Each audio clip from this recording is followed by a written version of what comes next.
வணக்கம். பரபரப்பு மீடியா செய்திகளுக்காக நான் நிரோஷன். பிரான்சின் வெளிநாட்டு உளவுத்துறை தலைவர் ஈரானின் அதிக செறிவூட்டப்பட்ட யுரேனியம் இருப்புகள் சில அமெரிக்க மற்றும் இஸ்ரேலிய தாக்குதல்களால் அளிக்கப்பட்டதாகவும், ஆனால் மீதமுள்ளவை இப்போது எங்கே உள்ளன என்பது குறித்து எந்த உறுதியான தகவலும் இல்லை என்றும் கூறினார். எல்சிஏ தொலைக்காட்சிக்கு அளித்த பேட்டியில் பேசிய பிரெஞ்சு வெளியக உளவுத்துறை டிஜிஎஸ்சியின் தலைவர் நிக்கோலஸ் லெர்னர், விமான தாக்குதல்களுக்கு பின்னர் ஈரானின் அணுசக்தி திட்டத்தின் அனைத்து அம்சங்களும் பல மாதங்களுக்கு பின்தள்ளி வைக்கப்பட்டதாக தெரிவித்தார். ஆனால் ஈரானின் அதிக செறிவூட்டப்பட்ட யுரேனிய இருப்புகள் எங்கே உள்ளன என்பதற்கான அறிகுறிகள் தமது உளவுத்துறையிடம் இருந்தாலும் அதை தம்மால் உறுதி செய்ய முடியவில்லை என்றார். அதாவது பிரெஞ்சு வெளியக உளவுத்துறை டிஜிஎஸ்சிக்கு தாக்குதல்களுக்கு முன் அகற்றப்பட்ட ஈரானிய யுரேனியம் கிட்டத்தட்ட எங்கே இருக்கிறது என்பது தெரியும். அப்படியானால் அந்த இடத்தில் யுரேனியம் இருக்கிறதோ இல்லையோ தாக்குதல் நிச்சயம். ஐக்கிய நாடுகள் சபையின் அணுசக்தி கண்காணிப்பு அமைப்பு ஈரானுக்கு திரும்பும் வரை ஈரானிய யுரேனியத்தின் தற்போது இருப்பிடம் பற்றிய எந்த உறுதியான தகவலும் கிடைக்காது என்று அவர் கூறினார். அமெரிக்க இஸ்ரேலிய தாக்குதல்களில் எவ்வளவு யுரேனியம் அளிக்கப்பட்டது என்பது ஈரான் உட்பட யாருக்கும் தெரியவில்லை. காரணம், தாக்குதல் நடத்தப்பட்ட தரையடி அணு ஆலைகளுக்குள் அவை இடிந்து இடிபாடுகளாக மாறியுள்ளதால் ஈரானிய பாதுகாப்பு படையினரே அங்கு போக முடியாமல் உள்ளது. ஜூன் மாத இறுதியில் இஸ்ரேலிய அதிகாரிகள் அமெரிக்க மற்றும் இஸ்ரேலிய விமான தாக்குதல்களில் 400 கிலோ எடையுள்ள அதிக செறிவூட்டப்பட்ட ஈரானிய யுரேனியத்தின் சேமிப்பு வசதிகள் பாதிக்கப்பட்டுள்ளன என்பதில் எந்த சந்தேகமும் இல்லை என்று கூறினார்கள். இருப்பினும் எவ்வளவு யுரேனியம் அளிக்கப்பட்டது அல்லது சேதமடையாத யுரேனியத்தை ஈரான் அடைய முடியுமா என்பது தெரியவில்லை.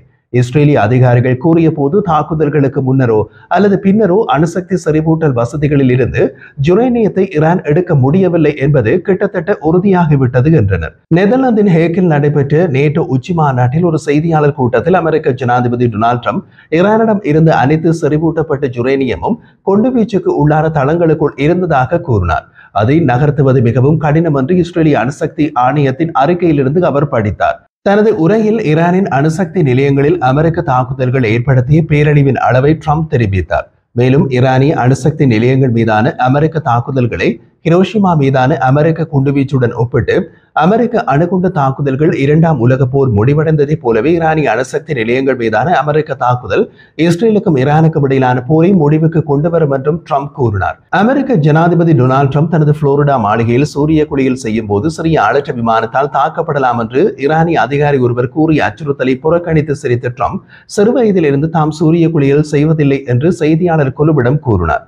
ஈரானின் சுப்ரீம் தலைவரின் மூத்த ஆலோசகர் முகமது ஜாவத் லாரிஜானி, ட்ரம்ப் சூரிய குளியல் செய்யும் போது சிறிய ஆளற்ற விமானத்தால் தாக்கப்படலாம் என்பது கூறிய பற்றி பரபரப்பு மீடியாவின் உலக செய்திகளுக்கான யூடியூப் சேனல் வேர்ல்ட் இன்டர்வில் நாம் காணொலி ஒன்றை வெளியிட்டிருந்தோம். செய்தியாளர் சந்திப்பில் ஃபாக்ஸ் நியூஸ் செய்தியாளர் பீட்டர் லூசி ஈரானிய கூற்றை ட்ரம்புக்கு படித்து காட்டிய பின் அது ஒரு உண்மையான அச்சுறுத்தல் என்று நீங்கள் நினைக்கிறீர்களா? நீங்கள் கடைசியாக எப்போது சூரிய குளியலுக்கு சென்றீர்கள்? ட்ரம்ப் சிரித்துக் கொண்டே பதிலளித்தார். அது நீண்ட காலமாகிவிட்டது. எனக்கும் தெரியாது. ஒருவேளை நான் 7 வயதுடையவராக இருக்கலாம். நான் சூரிய குளியலில் பெரிதாக ஆர்வம் காட்டவில்லை. அதே நேரத்தில் ஆம், அது ஒரு அச்சுறுத்தல் என்று நினைக்கின்றேன். அது உண்மையில் முயற்சிக்கப்படுமா என்பது எனக்கு தெரியவில்லை. ஆனால் ஒருவேளை அது அச்சுறுத்தலாக இருக்கலாம் என்று பதிலளித்தார். மோதலின் போது ஈரானிய சுப்ரீம் தலைவர் அலி கமேனியின் உயிருக்கு அச்சுறுத்தல் விடுத்ததற்கு பழிவாங்கும் விதமாக ட்ரம்ப் மற்றும் இஸ்ரேலிய பிரதமர் பெஞ்சமின் நேதன்யாகுவை கொல்லுமாறு ஈரானிய மதகுருமார்கள் முஸ்லிம்களுக்கு முன்னர் அழைப்பு விடுத்தனர். ட்ரம்ப் மற்றும் இஸ்ரேலிய பிரதமர் பெஞ்சமின் நேதன்யாகு இருவருக்கும் எதிராக மொஹரபே மீதான இஸ்லாமிய தீர்ப்புகளை பயன்படுத்த வேண்டும் என்று ஈரானிய உயர் மதகுரு ஒருவர் தெரிவித்திருந்தார். ஈரானிய சட்ட அமைப்பில் மொஹரபே, அதாவது கடவுளுக்கு எதிராக போர் தொடுப்பது, மரண தண்டனைக்குரியது. ஜனாதிபதி மசூத் பெசிஷ்கியான் அமெரிக்க செய்தியாளர் டக்கர் ஹால்சனிடம் அந்த மொஹரபே ஈரானிய அரசாங்கத்துடனோ அல்லது சுப்ரீம் தலைவருடனோ எந்த தொடர்பும் இல்லை என்று கூறி அந்த விவகாரத்திலிருந்து தனது அரசாங்கத்தை விலக்க முயன்றார். ஆனால் கமேனியின் பிரதிநிதியால் மேற்பார்வையிடப்பட்ட கெய்ஹான் செய்தித்தாள் ஜனாதிபதியின் கருத்தை நிராகரித்தது. இது ஒரு கல்விசார் கருத்துக்கல்ல, நம்பிக்கை. புனிதங்கள் மற்றும் குறிப்பாக சட்ட வல்லுநரின் பாதுகாவலரை பாதுகாப்பதில் இது ஒரு தெளிவான மத தீர்ப்பு என்று ஹெய்ஹான் செய்தித்தாள் தலையங்கத்தில் ஈரானின் மதகுரு ஆட்சி முறையை குறிப்பிட்டு எழுதியது. எதிர்காலத்தில் எந்த தீயை மூட்டுபவர்களும் பழிவாங்கலை எதிர்கொள்ள நேரிடும். இஸ்லாமிய குடியரசு இஸ்ரேலிய ரத்தத்தில் மூழ்கடிக்கும் என்று செய்தித்தாள் மேலும் கூறியது. ஈரானின் அணுசக்தி திட்டத்தின் நிறுவனர் மற்றும் தலைவர் மொஹ்சேன் ஃபக்ரிசாதே 2020ஆம் ஆண்டு நவம்பர் 27ஆம் தேதி ஈரானில் வைத்து படுகொலை செய்யப்பட்டார். ஈரான் இஸ்ரேலிய உளவுத்துறை மொசாட்டை நோக்கி விரல் நீட்டியது. ஆனால் இஸ்ரேல் இந்த சம்பவத்திற்கு இன்றைய தேதி வரை பொறுப்பேற்கவில்லை. பக்ரிசாதேவின் படுகொலை பற்றிய பல விவரங்கள் பரபரப்பு மீடியா, யூடியூப் சேனல் உட்பட பல ஊடகங்களால் வெளியிடப்பட்டிருந்தாலும் இன்று வரை அறிவிக்கப்படாத ஒரு புதிய முக்கிய விவரம் தற்போது கிடைத்துள்ளது. பக்ரிசாதேவை கொல்லும் நடவடிக்கையில் போது ஒரு முக்கிய கட்டத்தில் அவரது காருக்குள் இருந்தபோது அவர் துப்பாக்கி சூட்டுக்கு ஆளானார். இருப்பினும் அந்த தாக்குதல் நடவடிக்கையை செய்தவர்கள் பக்ரிசாதே முதல் துப்பாக்கி சூட்டின் பின்னரும் இன்னமும் உயிருடன் இருப்பதாகவும் அவர் உயிர் பிழைக்கக்கூடும் என்று நம்பினார்கள். மேலும் அவரது மரணம் உறுதி செய்யப்படும் வரை நடவடிக்கை தொடர வேண்டும் என்று அந்த வினாடியில் முடிவு செய்தார்கள். அவர்களை பொறுத்தவரை பக்ரிசாதேவை ஈரானிய அணுசக்தி திட்டத்திலிருந்து அகற்றுவது மிகவும் முக்கியமானது. தாக்குதல் நடவடிக்கையை செய்தவர்களின் சந்தேகம் சரியானது என்பது தெரிய வந்தது. காருக்குள் வைத்து சுடப்பட்ட பக்ரிசாதே காயமடைந்திருந்தாலும் தனது காரில் இருந்து வெளியேறி பாதுகாப்பு மற்றும் மருத்துவ உதவிக்காக சம்பவ இடத்திலிருந்து நகர தொடங்கினார். அந்த நேரத்தில் அவருக்கு மருத்துவ உதவி கிடைத்திருந்தால் அது அவரை உயிருடன் வைத்திருக்க கூடும். இருப்பினும் தாக்குதல் ஆயுதங்கள் ஒன்றுக்கும் மேற்பட்ட இடங்களில் வைக்கப்பட்டிருந்ததால் தாக்குதல் நடத்தியவர்களால் பக்ரிசாதே மீது மீண்டும் மீண்டும் துப்பாக்கி சூடுகளை நடத்த முடிந்தது. இந்த கூடுதல் துப்பாக்கி சூடுகள் அவரை சம்பவ இடத்திலேயே கொண்டு தரையில் விழும் வரை தாக்கியது. நவம்பர் 30 பக்ரிசாதேவின் இறுதி சடங்கில் ஈரானின் உச்ச தேசிய பாதுகாப்பு கவுன்சிலின் செயலாளரான இஸ்லாமிய புரட்சிகர காவலர் படைப்பிரிவு ஜெனரல் அலி ஷம்கானி உட்பட அதிகாரப்பூர்வ ஈரானிய வட்டாரங்கள் அணுவிஞ்ஞானி ஒரு விஞ்ஞானி புனைகதை பாணி ரிமோட் கண்ட்ரோல் செயற்கைக்கோள் இணைக்கப்பட்ட இயந்திர துப்பாக்கியால் கொல்லப்பட்டதாக கூறினார்கள். இஸ்ரேலிய உளவுத்துறை வட்டாரங்கள் பின்னர் அது விஞ்ஞான புனைகதை அல்ல என்றும் நன்கு திட்டமிடப்பட்ட நிஜமான தாக்குதலும் என்றார்கள். அதே நேரத்தில் ஈரானியர்கள் கூறியது போல ரிமோட் கண்ட்ரோல் துப்பாக்கி உண்மையில் பயன்படுத்தப்பட்ட ஆயுதம் என்றும் உறுதிப்படுத்தினர். குறிப்பாக அது மிகவும் துல்லியமாக இருக்கும். பக்ரிசாதேவை மட்டுமே தாக்கும், அவருடன் பயணித்த அவரது மனைவி அல்ல என்றும் குறிப்பிடப்பட்டது.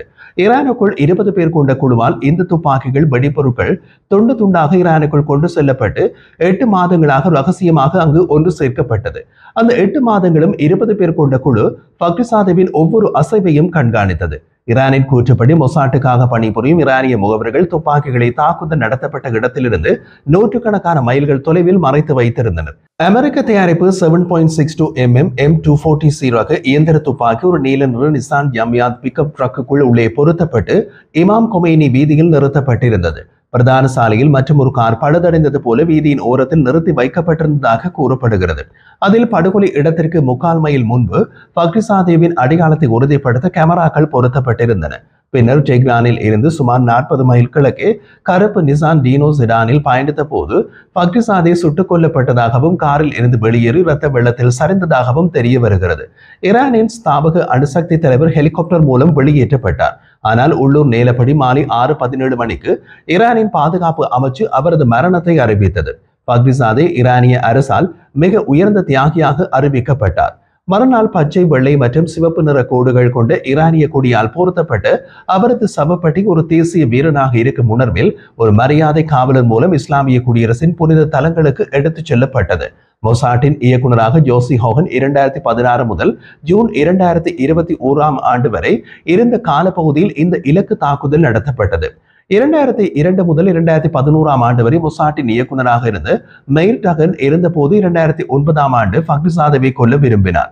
கண்காணிப்பு மூலம் உளவு தகவல் சேகரிப்பதன் மதிப்பு மற்றும் அத்தகைய மூத்த நபர்களின் படுகொலைகளின் செலவுகள் மற்றும் நன்மைகள் பற்றிய விவாதங்களை டகானை முன்னேற விடாமல் தடுத்தன. பக்ரிசாதேவை கொல்ல முன்னர் ஒரு சாத்தியமான நடவடிக்கை கூட இருந்தது. இது செயல்பாட்டு சிக்கல்கள் காரணமாக இறுதி நிமிடத்தில் நிறுத்தப்பட்டது. 2020 பக்ரிசாதே இறுதியாக படுகொலை செய்யப்பட்ட நேரத்தில் டெஹ்ரானில் ஆயிரக்கணக்கான பழைய தலைமுறை மையவிலக்கு இயந்திரங்கள் மாற்றப்பட்டு நூற்றுக்கணக்கான மேம்பட்ட நவீன மையவிலக்கு இயந்திரங்கள் வந்துவிட்டன. அத்துடன் 60% அளவில் ஜுரேனிய செறிவூட்டலை செய்யக்கூடிய விஞ்ஞானிகள் வந்துவிட்டனர். பக்ரிசாதே முன்னதாக, அதாவது 2010களில் ஈரானிய அணுசக்தி திட்டத்திலிருந்து அகற்றப்பட்டிருந்தால் அவரை கொல்வது மிகப்பெரிய சேதத்தை ஏற்படுத்தி இருக்கும் என்பதில் சந்தேகம் இல்லை. பக்ரிசாதே முன்னதாக, அதாவது 2010களில் ஈரானிய அணுசக்தி திட்டத்திலிருந்து அகற்றப்பட்டிருந்தால் அவரை கொல்வது மிகப்பெரிய சேதத்தை ஏற்படுத்தி இருக்கும் என்பதில் சந்தேகமில்லை என்று மொசாட்டின் முன்னாள் இயக்குனர் டமீர் பார்டோ கூறினார். 2020 தொழில்நுட்ப கண்ணோட்டத்தில் பக்ரிசாதே ஏற்கனவே மாற்றீடு செய்யக்கூடியவராக இருந்தார்.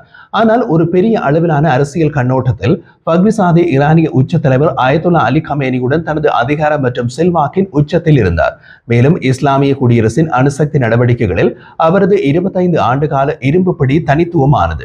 ஈரானின் அணுசக்தி முன்னேற்றத்தை கண்காணிக்க முயற்சித்து மேற்கத்திய உளவுத்துறைகளிடமிருந்து ஈரானின் நிஜமான அணுசக்தி திட்டத்தை மூடி மறைக்கும் திறனை அவர் கொண்டிருந்தார்.